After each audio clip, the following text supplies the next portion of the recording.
I've always liked that particular gospel in that effort on the part of the Jewish leaders to trap Jesus, because that's precisely what they were trying to do. They wanted to trap him, and they thought they had the perfect dilemma for him where he would not be able to escape without somehow alienating one group or another.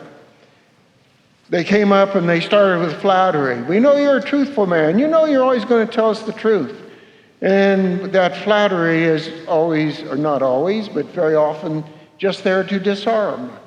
And so Jesus doesn't accept that, but then they ask him the question, is it right to pay taxes to Caesar or not?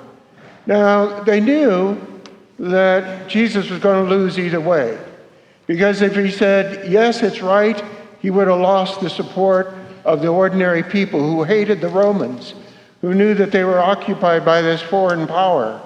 And that would have been approving and affirming them and going on the side of the Romans. But on the other hand, if he said, no, it's not right to pay taxes, then he would be accused of being a betrayer and of being against Rome. And therefore, he had good reason to fear that the Romans would come and arrest him for inciting insurrection against Rome. And so what does Jesus do? First of all, he calls them out and he says, you hypocrites. And then he says, give me the coin. Give me the coin. And whose inscription is on the coin? Well, they said Caesar's. And he said, okay, you've accepted Caesar. You've accepted the fact of Caesar's rule over you by accepting his coin. So therefore, yes, give to Caesar what belongs to Caesar. Now, Jesus could have stopped right there, but that's not where he stopped. And he goes on, he says, but give to God what belongs to God. Now, the coin had engraved upon it that image of Caesar.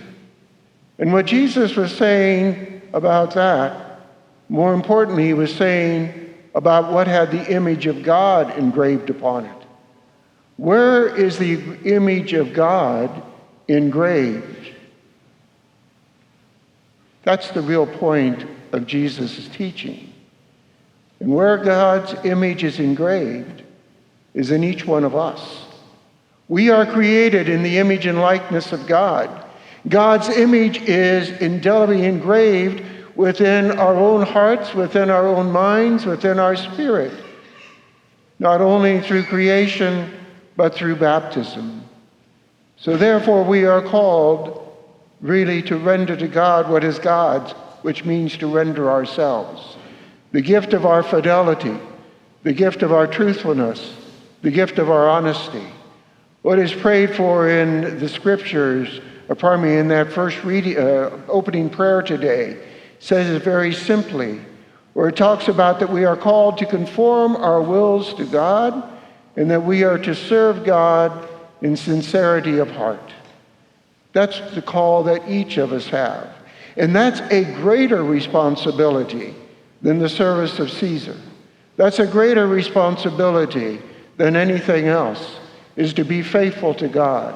And so as we're members of this civil community, in this civic community that we experience, we have responsibilities too. But we always hold God first of all. God and our obligation to God transcends any other affiliation or commitment we may have. And so we are called to search out God's will, God's call, and to serve him in sincerity of heart.